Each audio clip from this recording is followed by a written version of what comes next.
Praise the lord. హల్లెలూయా. అందరం కలిసి ఏక మనసుతో రెండు చేతుల పైకి దేవుని స్తోత్రం చెబుదాం.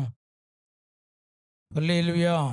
మంచిది. యేసుక్రీస్తు పరిశుద్ధ నామమున కూడి వచ్చిన మీ అందరికీ వందనాలు. అందరికీ వందనాలు. కొద్ది నిమిషాలు దేవుని యొక్క వాక్యాన్ని విందాం. బైబిల్ గ్రంథంలో నుంచి కీర్తనల గ్రంథము 51వ కీర్తన 6వ వాక్యాన్ని చదువుకుందాం. తర్వాత 10వ వాక్య భాగాన్ని కూడా చదువుకుందాం. నీవు అంతరంగములో సత్యము కోరుచున్నావు, ఆంతర్యమున నాకు జ్ఞానము తెలియచేయుదువు. 10వ వాక్య భాగాన్ని కూడా చదువుదాం. 51వ అధ్యాయం 10. దేవా నా యందు హృదయ శుద్ధము కలుగ చేయుము, నా యందు శుద్ధ హృదయము కలుగ చేయుము. నా అంతరంగములో స్థిరమైన మనస్సును నూతనముగా పుట్టించుము. ఆమేన్. పరిశుద్ధుడైన తండ్రి, ఇంతవరకు నేను స్తుతించి ఆరాధించే కృపను మాకు అనుగ్రహించారు. ఈ దినము జరుగుతున్న ప్రతి ఆరాధనలో మీరు మాతో ఉండండి ప్రభువా. ఇంతవరకు మమ్మల్ని నడిపిస్తున్న నీ కృపకై వందనాలు చెల్లిస్తున్నాం. కూడి వచ్చిన ప్రతి ఒక్కరిని కూడా పేరు పేరు వర్షం దీవించండి, నీ ఆత్మస్వాధీనంలో ఉంచుకోమని ప్రార్థిస్తున్నాను. ఈ సమయంలోనైనా చదవబడిన వాక్య భాగమును ధ్యానిస్తూ ఉండగా అనుకునే ఆత్మచేత మీరు అభిషేకించి మా అందరితో ప్రభువా మీరు మాట్లాడండి. యేసుక్రీస్తు నామమున ప్రార్థించి అడిగి వేడుకొనుచున్నాము తండ్రి. ఆమేన్. నా ప్రియమైన దేవుని బిడ్డలారా,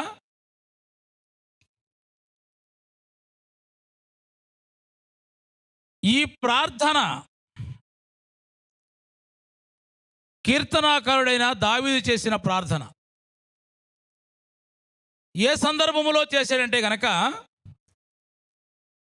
దావీదు బెత్షెబతో పాపము చేసిన తరువాత, ఉరియాను చంపించిన తరువాత నాతాను ప్రవక్త వచ్చి దావీదు చేసిన పాపమును దావీదు ఎదురు చెప్పినప్పుడు దావీదు అంటున్నాడు, అవును ఆ మనుషులను నేనే అని తన పాపమును చేసిన తప్పును ఒప్పుకున్న తరువాత పశ్చాత్తాపముతో వ్రాసిన కీర్తన ఇది.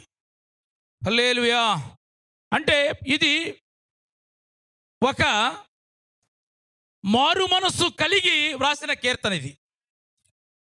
రక్షణ అనుభవంతో కూడిన వ్రాసిన కీర్తన ఇది. ఇక్కడ దావీదు చేసిన ప్రార్థనలో ఒక మాట మనం చదువుకున్నాం. నీవు నా అంతరంగములో సత్యమును కోరుచున్నావు. ఆమేన్. హల్లెలూయా. అంతరంగములో సత్యం ఉండాలి. అంతరంగం అంటే హృదయములో ఉన్న స్థితి. అంతరంగం అంటే మనసులో దాగి ఉన్న దాన్ని అంతరంగం అంటారు. మనుషులు పై రూపాన్ని చూస్తారు కదా, మనుషులు పై రూపాన్ని ఇష్టపడుతూ ఉంటారు. కానీ దేవుడు చూసేది, దేవుడు ఇష్టపడేది అవాస్తవాన్ని కాదు. అవాస్తవం ఏంటి? పైరూపం. అది వాస్తవమైనది కాదు. అది ఎప్పటికైనా పోయేదే. కానీ దేవుడు చూసేది మాత్రము వాస్తవాన్ని చూస్తాడు. ఆమేన్. హల్లెలూయా. కాబట్టి నా ప్రియమైన దేవుని బిడ్డలారా, ఇక్కడ దావీదు తన పాపమును ఒప్పుకున్న తర్వాత పశ్చాత్తాపముతో దేవుని సన్నిధిలో మారు మనస్సు కలిగి ఆయన చేసిన ప్రార్థనలో ఒక మాట ఏంటంటే కనుక, నీవు అంతరంగమున సత్యమును కోరుకొనుచున్నావు. ఆమేన్. హల్లెలూయా. ఈ రోజులో చాలా మంది జీవితాల్లో సత్యం ఉండదు. చాలా మంది కూడా సత్యాన్ని బోధించట్లేదు. ఈరోజు అసత్యమునే బోధిస్తూ ఉన్నారు. అసత్యమైన మార్గంలోనే ప్రజలు కూడా వెంబడిస్తూ ఉన్నారు. అందుకని యెషయా గ్రంథకర్త ఒక మాట చెప్తాడు, చదవండి. 59వ అధ్యాయము 14వ వాక్య భాగాన్ని చదువుకుందాం. న్యాయమునకు ఆటంకము కలుగుచున్నది, నీతి దూరమున నిలుచుచున్నది. సత్యము ఎప్పుడో సంత వీధుల్లో పడిపోయింది. సత్యము సంత వీధులలో పడి ఉన్నది, ధర్మము లోపల ప్రవేశింపనేరదు. సత్యం ఎక్కడుందంట? సంత వీధుల్లోకి వెళ్ళిపోయింది అనమాట. వాక్యము. అందుకని ఇక్కడ దావీదు పశ్చాత్తాపమైన హృదయంతో ప్రేమ సిస్టర్ గారు ఆయన ప్రార్థన చేస్తూ ఉన్నాడు, నా అంతరంగమున సత్యమును కోరుచున్నావు. ఆమేన్, హల్లెలూయా. అందుకని యేసు ప్రభు వారు చెప్తాడు మత్తయి సువార్తలో చదవడం ఒక మాట 5వ అధ్యాయం 37వ వాక్యంలో చూస్తే గనక 5వ అధ్యాయం 37వ వచనం,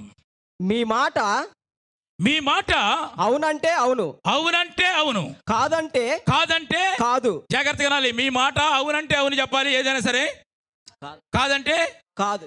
ఒకవేళ వేరేగా ఏదైనా చెప్పావా, మీ మాట అవునంటే అవును, కాదంటే కాదు అని ఉండవలెను. వీటికి మించినది దుష్ట నుండి. ఇది దుష్టు నుంచి వచ్చిన మాట. మీరు ఏదైనా సరే ఏదైనా ఒకవేళ చేస్తానంటే ఏం చేయాలి? చేయాలి. వస్తానంటే ఇక వేరేది చెప్పారనుకోండి, అది దుష్ట సంబంధమైన మాట. అది సత్యమును కోరుకుంటాడు మీ హృదయంలో దేవుడు. నువ్వు మారు మనసు పొందిన వ్యక్తివి కదా, నువ్వు రక్షించబడిన వ్యక్తివి కదా, దేవుని బిడ్డగానే ఉన్నావు కదా, నీ హృదయంలో సత్యం ఉందా, అబద్ధం ఉందా? ఏదైనా ఒక విషయం గురించి ఒక ప్రస్తావన వచ్చినప్పుడు అవునంటే అవును చెప్పాలి, లేకపోతే అవును కాదని చెప్పాలి. వేరే రకంగా చెప్పామనుకోండి, అదేంటది? దుష్టుల నుంచి వచ్చిన మాట అది. జాగ్రత్త నా ప్రియమైన దేవుని బిడ్డలారా. ఇక్కడ దావీదు పశ్చాత్తాపడిన తర్వాత హృదయపూర్వక మారు మనసు పొందుతూ ఆయన దేవుని సన్నిధిలో ప్రార్థన చేస్తున్నాడు. ఏమనంటే కనుక, నా అంతరంగమున నీవు సత్యమును కోరుచున్నావు. చెప్పండి కూడా ఒకసారి, హల్లెలూయా. కాబట్టి నా ప్రియమైన దేవుని బిడ్డలారా, అబ్రహాము జీవితంలో ఒక సంఘటన మీకు చెప్తాను, జాగ్రత్తగా వినండి. అబ్రహాం యొక్క భార్య ఉంది, ఆమె పేరేంటి? శారా. ఒక సందర్భంలో ఏం చేశాడు తెలుసా? ఆమెను మా చెల్లి అని చెప్పాడు. ఎందుకని? ఆమె చాలా అందంగా ఉందని, ఎవడెవడు ఎత్తుకుపోతాడని ఆ భయముతో చెబితే ఆమెను చూశారు. మొత్తానికి మరో ఇంటికి తీసుకుని వెళ్ళబడింది. అక్కడికి వెళ్ళిన తరువాత శారా అక్కడి నుంచి వచ్చేటప్పుడు ఏం చేసిందంటే కనుక, ఒక దాసిని, కొంతమంది దాసీలు తీసుకొచ్చి, ఆ వచ్చిన దాసీలు ముఖ్యమైన వ్యక్తి ఎవరు? హాగరు. ఆమె అబ్రహాము ఇంట్లోకి మాత్రమే కాదు, అబ్రహాము ఒంట్లోకి వచ్చింది. ఒక్క అబద్ధము ప్రపంచానికి ఎన్ని కష్టాలు తెచ్చింది తెలుసా? అబ్రహాము ఆవిడ చెప్పడము, ఆ దాసీలలో శారా అక్కడికి రావడము, హాగరు వాళ్ళ ఇంటికి రావడము, అబ్రహాముని పెళ్లి చేసుకోవడము, ఇస్మాయిలు పుట్టడము, ఇవన్నీ కూడా ఒకటే ఒక కారణం ఏంటి చెప్పండి? అబద్ధం ఆడటం వల్ల. నా ప్రియమైన దేవుని బిడ్డలారా, అందుకనే కీర్తనకారుడు అంటాడు, నా అంతరంగమున నీవు సత్యమును కోరుచున్నావు. ఆమేన్. సమరయ్య స్త్రీని ఎందుకు దేవుడు ఇష్టపడ్డాడు? యేసుప్రభు వారు ఎందుకు ఇష్టపడ్డాడు? నీకు ఎప్పటికీ 5 బెనిఫిట్లు ఉన్నారు, ఇప్పుడు ఉన్నవాడు కూడా 6వ వాడు మీ వాడు కాదు అన్నాడు. నేను చేసినవన్నీ కూడా, నాతో అన్నీ కూడా నువ్వు సత్యమే చెప్పావు. స్తోత్రం చెప్పు. నువ్వు సత్యవంతుడువయ్యా, నాకు సత్యమే చెప్పావుని సత్యమును స్వీకరించింది. అదే మాట ఒకవేళ మన దగ్గరకు వచ్చి, బ్రదర్ నువ్వు ఇలా చేసి ఇలా మాట్లాడమంటే ఒప్పుకుంటావా? నీకు 6 భర్తలు ఉన్నారు, 5 ఉన్నారు, ఇప్పుడు ఉన్నవాడు కూడా నీ భర్త కాదంటే కనుక నువ్వు సత్యమే చెప్పావు. నా ప్రియమైన దేవుని బిడ్డలారా, దేవుడు మనల్ని ఇష్టపడాలంటే కనుక సత్యమును మన అంతరంగంలో ఉండాలి. అందుకని ఇక్కడ దావీదు ప్రార్థన ఏంటంటే తెలుసా? అంతరంగమున నీవు సత్యమును కోరుకొనుచున్నావు. ఆమేన్, హల్లెలూయా. నీ అంతరంగంలో సత్యం ఉందా, లేకపోతే సత్యం ఎప్పుడో సంత వీధిలో పడిపోయిందా? సత్యమునకు చోటు ఉండదు కొంతమంది హృదయంలో, వాక్యమునకు చోటు ఉండదు. ఒక మంచి విషయాన్ని మీకు చెప్తా వినండి. మోషే ఉన్నాడు, దైవజనుడు మోషే 40 దినములు సీనాయి పర్వతం మీద దేవునితో గడిపాడు. అప్పటికే 40 రాత్రులు 40 పగలు ఉన్నాడు. కింద ఉన్న ప్రజలు ఏం చేశారంటే కనుక, ఇక మోషే తిరిగి రాడు అని అనుకుని అహరోనుకు చెప్పారు, మనల్ని నడిపించడానికి ఒక దూడని తయారు చేయమని చెప్పారు. బలవంతం చేస్తే అహరోను వాళ్ళందరికీ చెప్పాడు, మీ దగ్గర ఉన్న బంగారం అంతా తీసుకురమ్మన్నాడు. తీసుకొచ్చి పొగరుతో ఒక దూడను తయారు చేశాడు. ఆ దూడకు ఒక బలిపీఠం కట్టేసి దాని ఎదురు సాగిలపడి అక్కడ యెహోవా పండగని వాళ్ళు ఆచరించి చేస్తూ ఉన్నప్పుడు మోషేతో దేవుడు అంటున్నాడు, కింద ఉన్న నీ ప్రజలు చెడిపోయారు, కింద ఆగడం జరిగిపోతుంది, జాగ్రత్త, తొందరగా వెళ్ళు అని పంపించాడు. వచ్చిన తర్వాత మోషే అహరోనుతో మాట్లాడుతున్నాడు. ఏమనంటే కనుక, అహరోను, ఏం చేశారు నీ ప్రజలు? ఒకేసారి ఇంతమంది మీద దేవుని ఒకరు దిగి రావడానికి కారకుడు అయ్యవు నువ్వు. ఏం చేశారని ఇలా చేసావంటే, అహరోను చెబుతున్న మాట ఒక్క మాట చదవండి. నిర్గమకాండం 32వ అధ్యాయము 24వ వాక్య భాగాన్ని చదువుకుందాం. అందుకు నేను ఎవరి యొద్ద బంగారం ఉన్నదో వారు దానిని ఊడదీసి తెండని చెప్పి తిని నేను దానిని అగ్నిలో వేయగా ఈ దూడ మాయమాయనను ఈ దూడ ఆయను అని చెప్పాడు. ఈ దూడ ఆయనను. చాలు. అది కరెక్టేనా చెప్పిన మాట? చెప్పండి.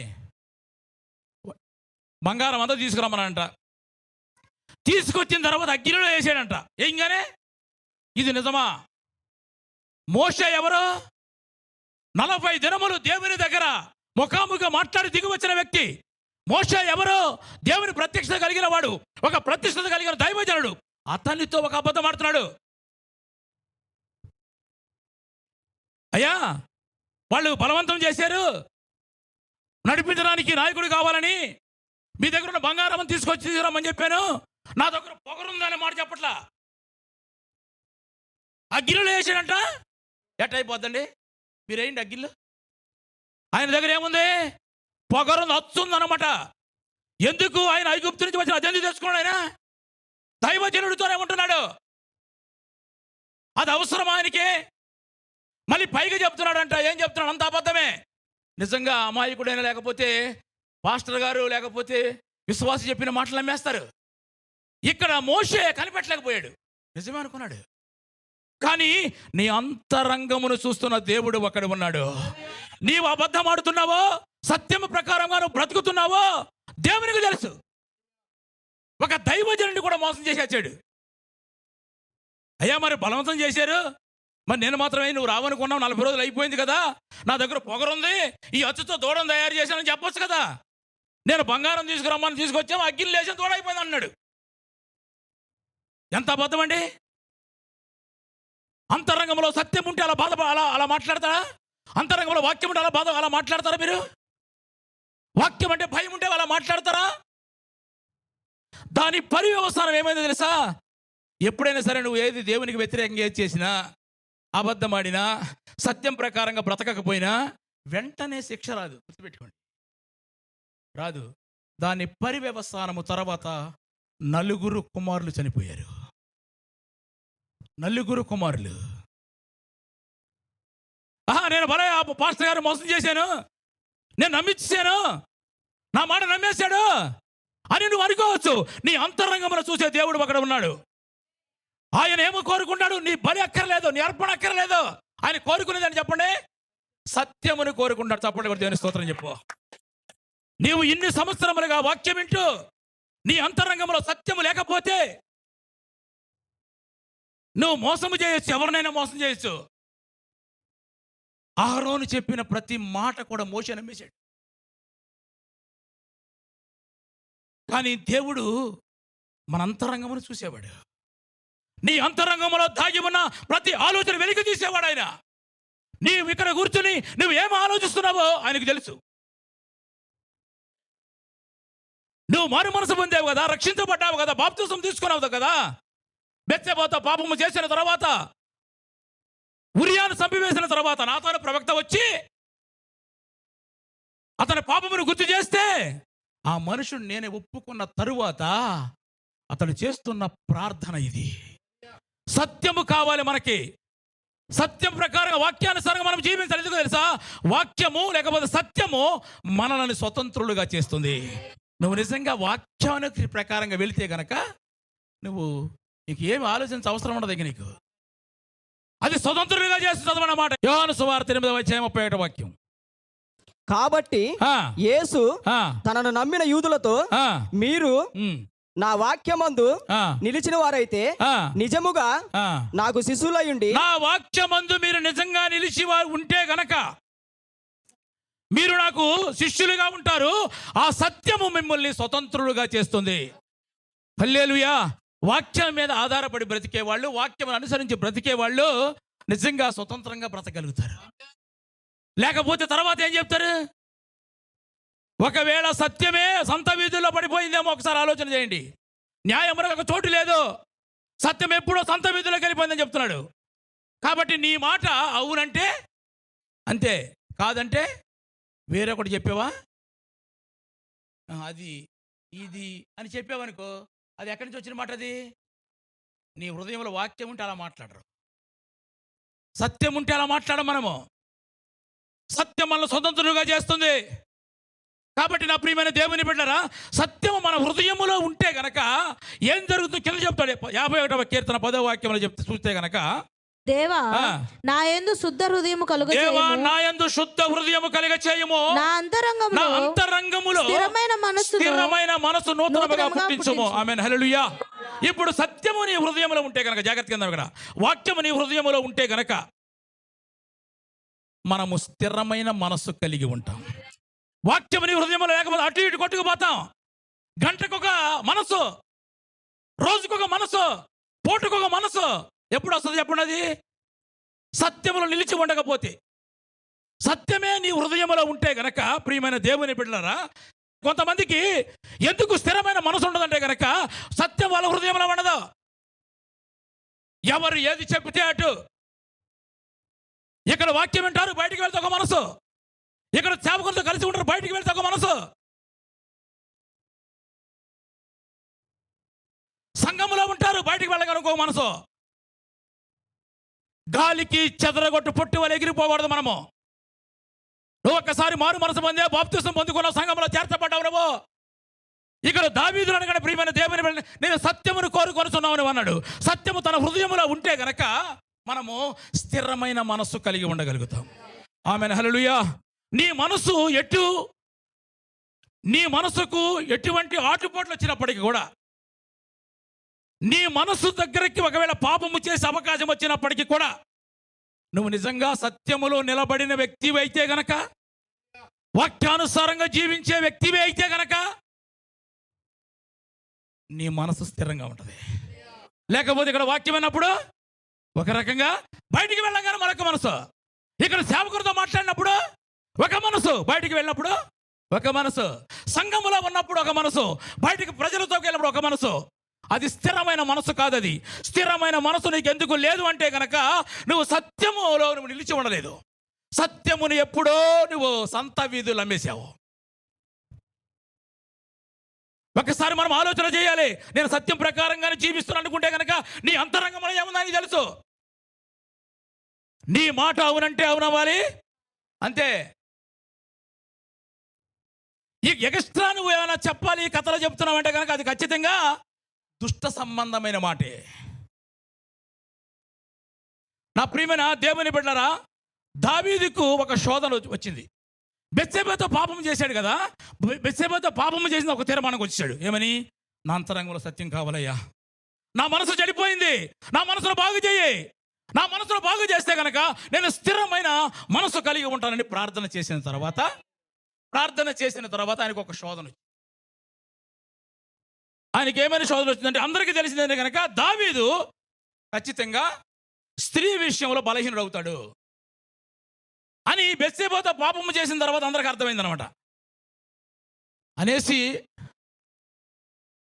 ఎంతవరకు ఇతను పాపము చేయకుండా ఉంటాడని చెప్పేసి ఇశ్రాయేల్ దేశంలో ఒక మంచి సౌందర్యవతిని తీసుకుని వచ్చి అతని దగ్గరికి అప్పగించారు. ఆ స్త్రీ కూడా ఏం చేసింది తెలుసా?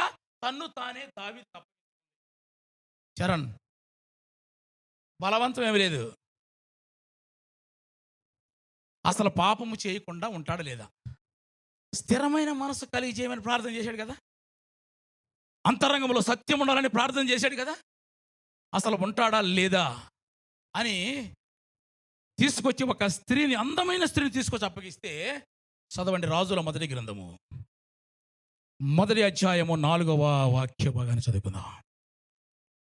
ఈ చిన్నది ఈ చిన్నది బహు సక్కనైనది ఇండి బహు చక్కనిదే ఉండి రాజుని ఆ ఆదరించి ఆ ఉపచారం చేయుచుండెను రాజును ఆదరించి ఉపచారము చేయుచుండెను చేయుచుండెను. గాని కానీ రాజు రాజు దానిని దానిని కూడలేదు. కూడలేదు. చప్పట్లు కూడా ఒకసారి దేవుని స్తోత్రం చెప్పు. అది ఏం చేశాడంట్రా? ఆమె దగ్గరికి వెళ్ళా. దావీదు అంటున్నాడు, చిచ్చి, ఒకసారి నేను దేవుని సన్నిధిలో ఒక తీర్మానం చేసుకున్నా. నేను బాప్తిసం తీసుకున్న వ్యక్తిని, నేను సంఘ సేవ ఎదుగుతున్న వ్యక్తి, నేను సత్యమందు స్థిరపరచబడిన వ్యక్తి, నేను మరలా దాని జోలికి నేను వెళ్ళను. అది ఒక స్థిరమైన మనసు. అది ఆమేన్, హల్లెలూయా. నీ మనసు వాక్యం అన్నప్పుడు అంటే ఒక రకంగా ఉంటుంది, బయటికి వెళ్ళిన తర్వాత ఒక రకంగా ఉంటుంది, సేవకులతో మాట్లాడిన ఒక రకంగా ఉంటుంది, బయటికి వెళ్ళి వేరే వాళ్ళతో మాట ఒక రకంగా ఉంటుంది, సంఘ సహవాసంలో ఉన్నప్పుడు ఒక రకంగా ఉంటుంది, బయటికి వెళ్తే ఒక రకంగా ఉంటుంది. ఇక్కడ సహస్రాధిపతులు, అక్కడ దావీదు దగ్గర ఉన్న మంత్రులందరూ కూడా, ఇదిగో నా రాజుగారు క్షేమంగా ఉండాలి, నెమ్మదిగా బ్రతకాలి అని ఒక యవ్వనస్తుల్ని, కన్నికమైన స్త్రీని తీసుకొని వచ్చి అతని దగ్గరికి తీసుకొని వెళ్ళి ఆమె దావీదుకు అప్పగించుకుంటే, దావీదు మాత్రం చేచే, నేను దేవుని సన్నిధిలో ఒక తీర్మానం చేసుకున్నా. గట్టిగా చెప్పొచ్చు కదా. అది స్థిరమైన మనస్సు. ఆ స్థిరమైన మనస్సు కలిగి ఉంటే గనక దేవుడు దావీదును హెచ్చించినట్టుగా మన జీవితాలను హెచ్చిస్తాడు. కాబట్టి నా ప్రియమైన దేవుని బిడ్డ, దావీదు యొక్క ప్రార్థన ఏంటి? నా అంతరంగంలో స్థిరమైన మనస్సు నూతనముగా పుట్టించము. మన మనస్సు స్థిరమైనదిగా ఉండదు. చాలా మందికి చంచలమైన మనసు. పూరేళ్ళు ఏ గాలికి వెళ్ళిపోతే అక్కడికి వెళ్ళిపోతారు. అది కాదు కావాల్సింది. నా ప్రియమైన దేవుని బిడ్డలారా, 3.5 సంవత్సరాలు యేసు ప్రభుతోనే కలిసి ఉన్నారు, యేసు ప్రభుతోనే తిన్నారు, యేసు ప్రభు చేసిన అద్భుతాలు చూశారు, రూపాంతర కొండ మీద ఆయన మహిమను చూశారు. నువ్వు నిజముగా సర్వోన్నతుడైన దేవుని కుమారుడు అని చెప్పారు. ఎవరో మళ్ళంటోళ్ళు. స్తోత్రం చెప్పు. ఇన్ని సంవత్సరాల వాక్యమని యేసు ప్రభువుని సిలువేసిన తర్వాత, సమాధి చేసిన తర్వాత మరలా పాత జీవితమే. వాళ్ళు పాత జీవితానికి వెళ్ళిపోయారు. నిజంగా పేతురు వీక్నెస్ యేసు ప్రభు తెలుసు, అతను వీక్నెస్ కావడం సంగతి తెలుసు కాబట్టే గనక యేసు ప్రభు ఆయన్ని ఒక మాట అంటానికి కూడా కొంచెం ఆలోచిస్తాడు. ఎందుకంటే కనుక వీడిని ఏమని అంటే కనుక ఇటు సంఘం నుంచి పోతాడు అంతే.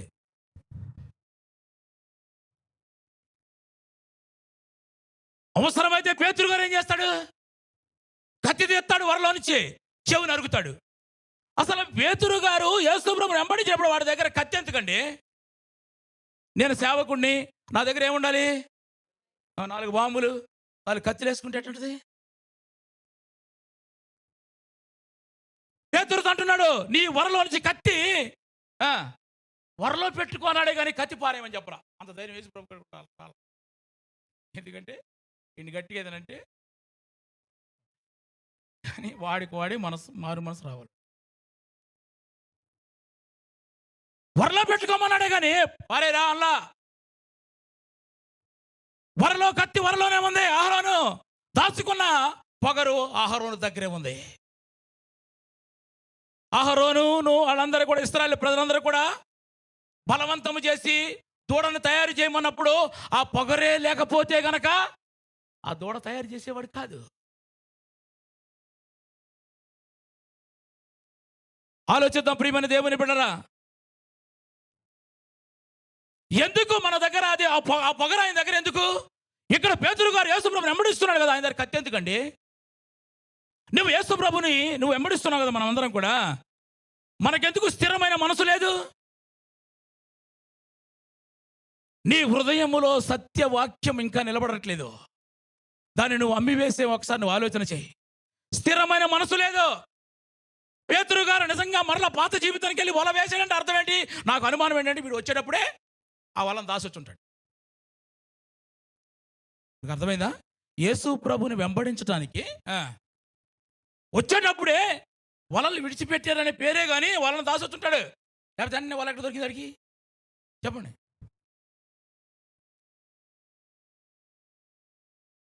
అహరోను దూడ తయారు చేయమనగానే ఎలా తయారు చేయగలిగాడు? ఎట్ట చేయాలని అడగాలి కదా. ఆల్రెడీ అందరూ పొగరు దాచుకున్నాడు. అతను చేసిన పనికి ఇంచుమించుగా 3,000 మంది చనిపోయారు. తర్వాత అతని భావి తరాల భవిష్యత్తు అనమాట ఎఫెక్ట్ పడింది అనమాట. 4 కుమారులు కూడా చనిపోయారు. ఒకసారి మనం ఆలోచిద్దాం, నా ప్రియమైన దేవుని బిడ్డలారా. నీ అంతరంగంలో నిజంగా సత్యమే ఉంటే గనక, నువ్వు నిజంగా మారు మనసు పొందిన వ్యక్తివే అయితే గనక, స్తోత్రం చెప్పు. నీ మనసు ఎలా ఉండాలి? స్థిరంగా ఉండాలి. ఎవ్వడు ఏది చెప్పినా, అంతేనా? చిన్నపిల్లలు ఏం చేస్తారు? ఐస్ బండి వచ్చింది అనుకోండి, ఊర్లో ఉన్నప్పుడు చూసేవాడు, డబ్బా కింద పెట్టి పరిగెత్తాడు, అంతేనా? ఇంకొకడు వచ్చాడు, దాని వెనక పరిగెత్తాడు. చిన్నపిల్లలు కాదుగా మనము. వాక్యం ఎదుగుతున్న మనం అందరం కూడా సత్యమేంటో, నిజమేంటో, అబద్ధమేంటో, ఎవరేంటో మనకు తెలియచ్చు కూడా. నీ మనసు స్థిరంగా లేదంటే కనుక నువ్వు ఇంకా వాక్యంలో ఎదగలేదు. వాక్యాన్ని ఎప్పుడు సంత వీధుల్లో అమ్మేసావు నువ్వు. ఈయన మారు మనసు వచ్చిన తర్వాత పశ్చాత్తాపముతో రక్షణార్థముగా ఆయన దేవుని సన్నిధిలో ప్రార్థన చేస్తూ దావీదు అన్నాడు, నా అంతరంగంలో సత్యమును కోరుతున్నావు. ఆ సత్యము నా హృదయంలో ఉంటే గనక నా మనసు స్థిరంగా ఉండదు. చెప్పడం కూడా దేవుని స్తోత్రం చెప్పు. మన మనసు స్థిరంగా ఉండాలి. అంటే స్థిరమైన మనస్సు కలిగిన వాడు మన ముందు పాపము చేసే అవకాశం వచ్చినప్పటికీ కూడా పాపము చేయడు. ఆమేన్, హల్లెలూయా. అలా ఉండాలి అంటే గనక మొదట మన అంతరంగంలో, ఆమేన్, గట్టిగా చెప్దాం, మీకు అందరికీ అర్థమైంది, మన అంతరంగంలో సత్యం ఉండాలి. నీ హృదయంలో సత్యం పైకి ఉందంటే కుదరదు. నిజంగా ఉంది అంటానికి ఏంటి? నీవు స్థిరమైన మనసు కలిగి ఉండాలి. నువ్వు ఇక్కడ ఒక మాట, అక్కడ ఒక మాట, లేదా ఇక్కడ ఉన్నప్పుడు ఒక మాట, అక్కడ ఉన్నప్పుడు ఉండదు. అది గాలికి కొట్టుకొని పోవు చెదరగొట్టు పొట్టి వలె ఉండకూడదు. కాబట్టి నా ప్రియమైన దేవుని బిడ్డలారా, చాలా మంది కూడా అంతరంగంలో సత్యం ఉండదు, స్థిరమైన మనసు లేకుండా ఉంటారు. అయితే వాళ్ళ అంతరంగంలో ఏముంటుందో తెలుసు. కొంతమంది అంతరంగంలో సత్యం లేని వాళ్ళు, చదవండి, కీర్తనగాడు చెప్తారు, చదవండి 62వ కీర్తన 4వ వాక్య భాగం చదువుకుందాం. అతని ఔన్నత్యము నుండి అతన్ని పడదోయుటకే వారు ఆలోచించుదురు. అబద్ధమాడుట వారికి సంతోషం. అబ్బా అబ్బాయి అబద్ధం ఆడేసి కదా అమ్మా. అబద్ధమాడుట వారికి సంతోషం. వారు తమ నోటితో శుభవచనములు పలుకుచు అంతరంగములో దూషించుదురు. చాలు. పైకి ఏం చేస్తారు వాళ్ళందరూ? ప్రైజ్ ది లార్డ్, వందనాలు అంటారు, లోపల అంత దూషణ. అక్కడ అదే ఉంది కదా, కనబడితే ప్రైజ్ ది లార్డ్, కనబడితే వందనాలు, పైకి మాత్రం దూషణ. ఎందుకంటే వాళ్ళు అబద్ధమును చెప్పి సంతోషిస్తూ ఉంటారు వాళ్ళు. నీ అంతరంగంలో సత్యం ఉందా, అబద్ధం ఉందా? ఒకసారి ఆలోచన చేయి. నీ అంతరంగంలో సత్యం ఉందా, చెడుతనం ఉందా, దూషణ మాటలు ఉన్నాయా?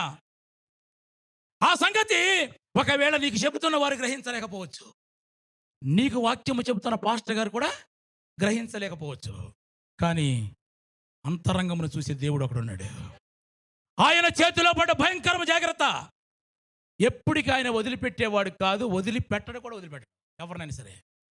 నేను అలా చేస్తే నన్ను వదిలిపెట్టడు, మీరు ఎవరు చేసినా ఆయన వదిలిపెట్టడు. జాగ్రత్త. దాని పరివ్యవస్థానం ఇప్పుడు చూడరు ఎవరు కూడా. ఎప్పుడు చూస్తారు? ఫ్యూచర్లో చూస్తారు. నేను అబద్ధం ఆడేసాను కదా, సేవకుని మోసం చేసేసాను కదా, ఇక నేను క్షేమంగా ఉన్నాను అనుకున్నానేమో. లేవీకాండం చదువు, ఒక మాట చదివి ముందుకెళ్దాం. లేవీకాండము 10వ అధ్యాయము మొదటి వాక్యమా.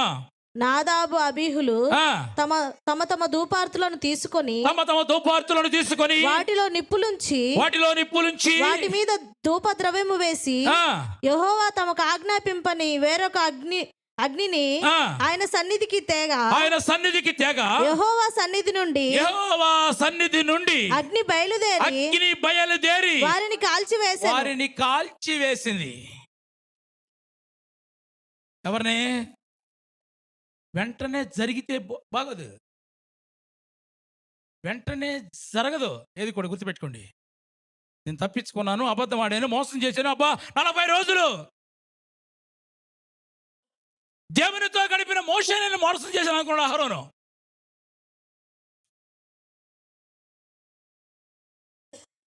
నా ప్రియమైన దేవుని బిడ్డలారా, దేవునికి అంతరంగంలో ఉన్నవన్నీ కూడా తెలుసు. అంతరంగంలో సత్యం ఉంటే గనక మనము స్థిరమైన మనస్సు మనము కలిగి ఉండగలుగుతాం. ఆమేన్, హల్లెలూయా. సత్యం అంటే ఏంటి? సత్యం అంటే ఏంటి? వాక్యం అండి. మన మాట చెప్పరా? సత్యం అంటే ఏంటి? వాక్యము.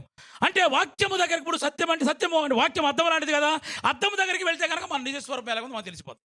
నీ దగ్గర ఎక్కడ మచ్చలు ఉన్నాయి, ఏంటి సంగతి, నేను ఏం చేయాలి అన్ని సరి చేసుకుంటూ వస్తావా? మరి నీ వాక్యము దగ్గరకు వస్తే నీ హృదయ స్థితి నీకు బయటపడుతుంది. అది అంత మాత్రమే కాదండి, అది సుత్తి లాంటిది, అగ్ని లాంటిది కదా అది. మరి వాక్యము దగ్గరకు వచ్చిన నీవు నీ హృదయం నువ్వు సరి చేసుకోకపోతే ఎట్లా? నీ హృదయంలో ఏముందండి? ఇప్పుడు ఏముంది?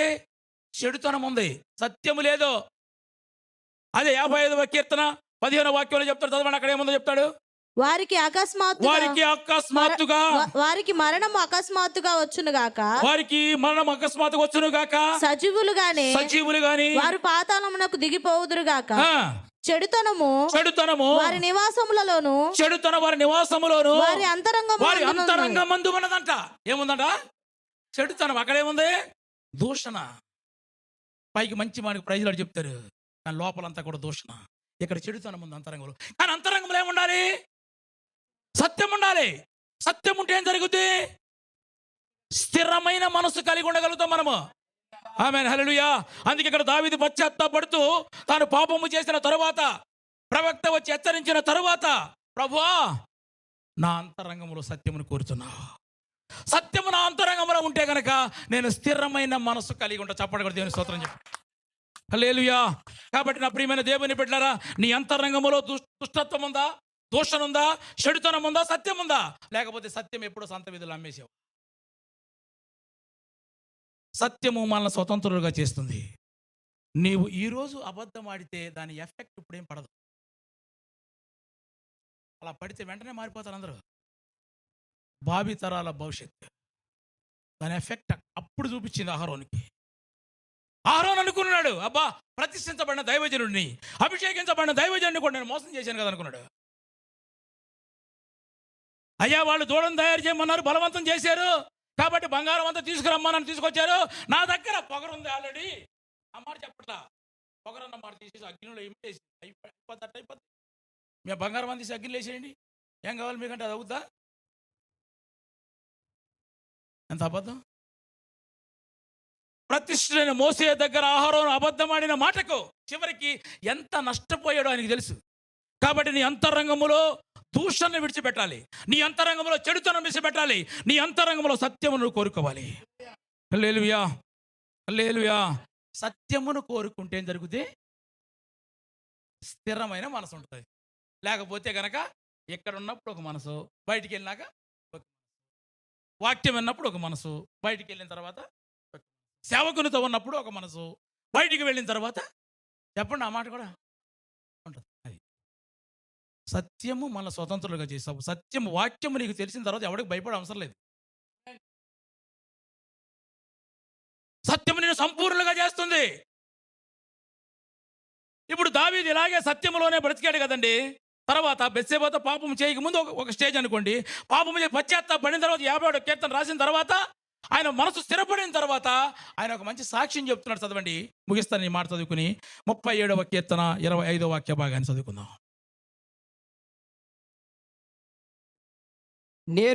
నేను చిన్నవాడనై ఉంటిని ఇప్పుడు ముసలవాడనై ఉన్నాను. ఇప్పుడు నేను ముసలాడు అయిపోయాడన్నమాట. అయినను నీతిమంతులు విడవబడుట. జాగ్రత్త తినాలి, వాక్యానుసారంగా బ్రతికేవాళ్ళు అని అర్థం. అంతేనా? యేసు రక్తంలో కడగబడిన వారు అని అర్థం కదా. నీతిమంతులు అంటే కదండి, అవునా కదా? మీకు ఏమైనా తెలిసి ఉంటే చెప్పండి నాకు. ఏం రాసేస్తున్నారు అందరు బిజీగా రాసేస్తే వాక్యం ఎప్పుడు వింటారు మీరు? అండర్లైన్ చేస్తున్నారా? నీతిమంతులు విడవబడుట గాని వారి సంతానము భిక్షమెత్తుపుట గాని నేను చూసి ఉండలేదు. స్తోత్రం చెప్పు. అంతేనా? కొంతమంది వాక్యానుసారంగా నడిస్తే ఏమవుతుందండి? ఏమవుతుంది? పరలోకం వస్తుంది. అది చాలా కష్టమనే వాళ్ళు ఉంటారు కొంతమంది. కానీ నేను చిన్నపాటిని ఇప్పుడు ముసలాడు అయిపోయినా నేనేం చెప్తాను, నాకు అనుభవం ఏంటి తెలుసా? నీతిమంతులు వాళ్ళ పిల్లలు కానీ లేక పాస్టర్లు కానీ మంచి విశ్వాసులు కానీ ఎవరు కూడా భిక్షమెత్తి కూడా నేను చూడలేదు. ఆమెన్. హల్లెలూయా, హల్లెలూయా. కాబట్టి మనకు కావాల్సింది వాక్యం. మనకు కావాలి. నువ్వు మారు మనసు రక్షించబడిన తర్వాత ఆళ్ళ మాటలు ఏళ్ళ మాటలు అటు గాలికి కొట్టుకొని పోయి వ్యక్తిగా ఉండకూడదు మనము. సత్యం మన స్వతంత్రులుగా చేస్తుంది. సత్యం మన హృదయములో ఉంటే గనక మనము స్థిరమైన మనసు కలిగి ఉంటాం. అలాగే దావీదు ఉన్నాడు. దావీదును దేవుడు హెచ్చించాడు. ఆమెన్. హల్లెలూయా. దావీదును హెచ్చించిన దేవుడు మనల్ని కూడా హెచ్చించాలి అంటే గనక, దావీదుకు శాశ్వతమైన కృపను చూపిన దేవుడు మనకు కూడా శాశ్వతమైన కృపను చూపించాలంటే గనక మనం ఏం చేయాలంటే గనక సత్యములోనే నిలబడాలి. మనం సత్యమందు నన్ను ప్రతిష్ఠ చేయమన్నాడు. సత్యములో నిలబడగలిగితే గనక ఏమవుతుంది? స్థిరమైన అది కావాలండి ఎవరికైనా. రకరకాల మనసులు, ఆ మనసు ఈ ఒకే మనసు ఉండాలి. మనకి ఒకే మనసు, ఏక మనసు ఉండాలి. అంతేనా? అందుకని అక్కడ వాళ్ళని ఆ ఇంటోళ్ళని ఈ ఇంటోళ్ళని కలిపేటప్పుడు ఇద్దరు గురించి ఏమని చెప్తాడు? ఈ ఇరువురు ఒకరు ఇద్దరు కాకుండా ఏక శరీరులై ఉండాలి. ఆమేన్. హల్లెలూయా, హల్లెలూయా. కాబట్టి సంఘములో మనం అందరం కూడా సత్యములో నిలిచి ఉండి ఒక స్థిరమైన మనసు కలిగి ఉంటే గనక దావీదును హెచ్చించిన దేవుడు మనల్ని కూడా హెచ్చిస్తాడు. అట్టి కృప దేవుడు మనందరికీ అనుగ్రహించును గాక. ఆమేన్. మంచి తల్ల మంచని ప్రార్థన చేసుకో.